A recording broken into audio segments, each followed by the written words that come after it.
¿Por qué hoy es tan importante en la Argentina luchar? Yo te iba a preguntar más que nada contra el feminismo, pero lo has contestado hasta el cansancio. Pero me parece que A hay, ver, dale. Lo hay que vos algo, quieras. la ideología de género. La ideología de género, ¿qué trae aparejada, qué trae debajo de la alfombra? Si bien, a ver, tampoco te digo, no, bueno, a grandes rasgos, o lo que muestra, digamos, si lo pensáramos como un iceberg, tampoco es que la punta sea algo que a uno, o por lo menos a mí, tienda a decir, oh, no, sí, vamos con esto. Pero Sí, sí. eso que no vemos, eso que viene abajo. Bien. A ver, la ideología de género, para que se entienda, es una concepción sobre la sexualidad humana que anula sus componentes biológicos y pasa a presentarte la sexualidad humana como una autodeterminación. O sea, yo elijo mi sexualidad porque la sexualidad es una variable que no es dada, sino que ha sido construida por el hombre y por lo tanto puede modificarse. La ideología de género, partiendo de este presupuesto totalmente contrario a las ciencias empíricas y las ciencias modernas, supone que un hombre puede ser una mujer, que una mujer puede ser un hombre, y tenés una serie de efectos que ahí vamos a bajar en el iceberg. Esa es la punta. Vamos a bajar un poco. Bueno, yo te diría, la ideología de género, primero, o sea, te chocaste contra ese iceberg y lo primero que te va a pasar es que vas a quedar obligado a mentir. O sea, eso ya es un problema. Si vos tenés una cuota de sentido moral, vas a sufrir tener que mentir. Y hoy la gente está siendo obligada a mentir. O sea, siendo obligada a ser partícipe de autopercepciones ajenas que no se corresponden con la realidad. Vamos a suponer, vos sos Iñaki, vos te autopercibís una mujer y tenés el derecho a hacerlo, ¿sí? Es un derecho individual a que vos te autopercibas como vos quieras. Pero una ley de identidad de género es algo muy distinto. Esa ley ya me impone a mí una obligación. ¿Cuál es la obligación que me impone esa ley? A ser partícipe de tu identidad. Entonces, si vos me decís, mira, yo soy una mujer y quiero competir en un concurso de natación de mujeres, yo quedo obligado a mentir a la sociedad diciéndole, sí, eres también una mujer. Y eso va a traer costos.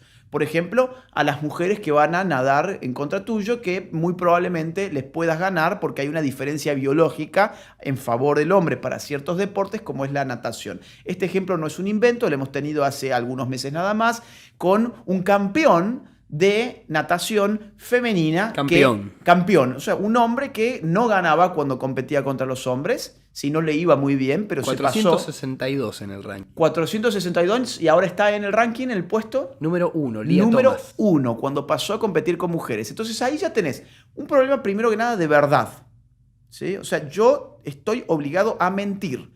En segundo lugar, como es una obligación, tengo un problema de libertad. Se necesita ejercer una coacción en mi contra. ¿Para qué? Para obligarme a mentir. Y en tercer lugar, tenés un problema de justicia, porque la justicia es dar a cada uno lo suyo.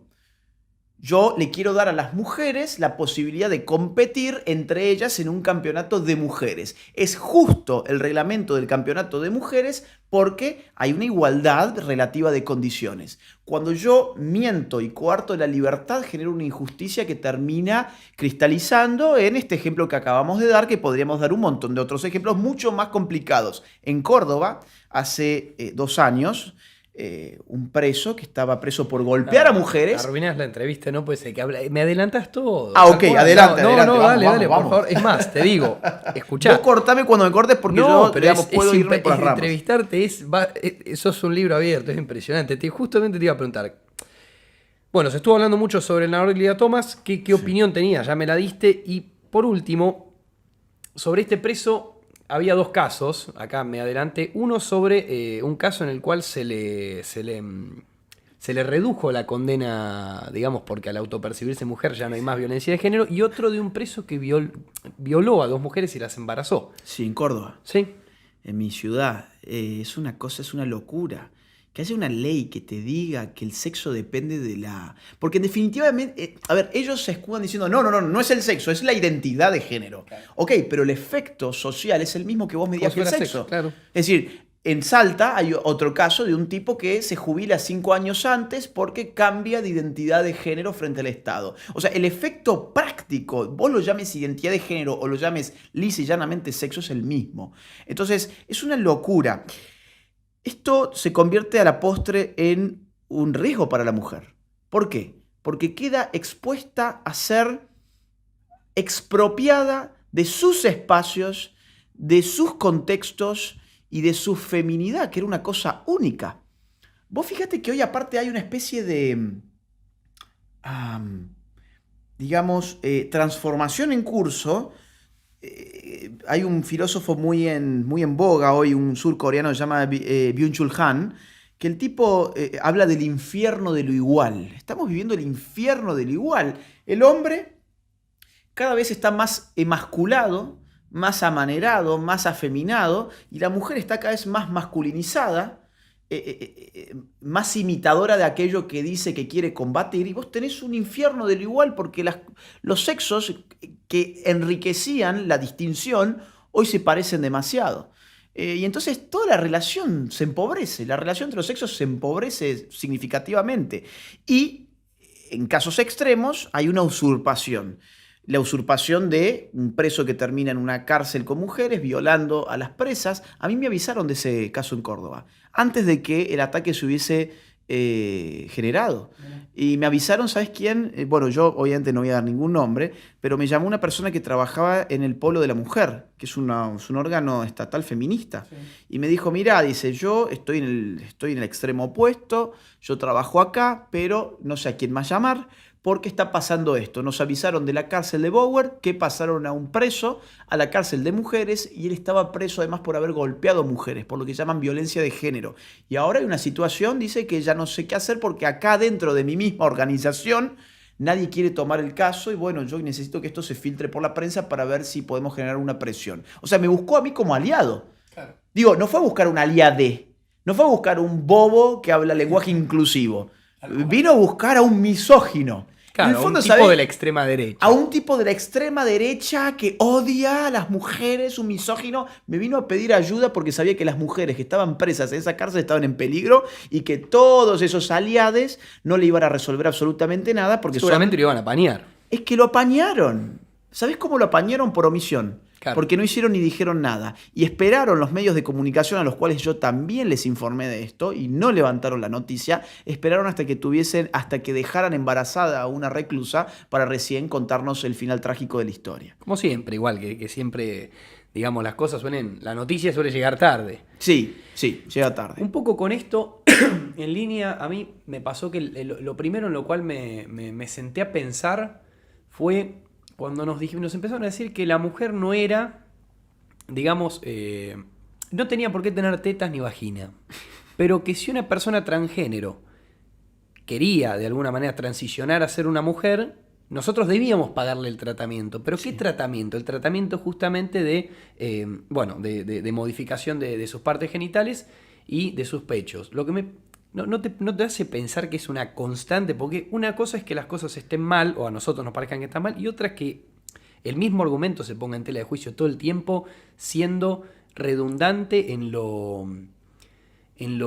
estúpido del mismo, ¿no? Mira, es que pasa que acá ha habido una guerra lingüística pero tan fuerte que esos tratamientos, ¿sabes cómo les llaman?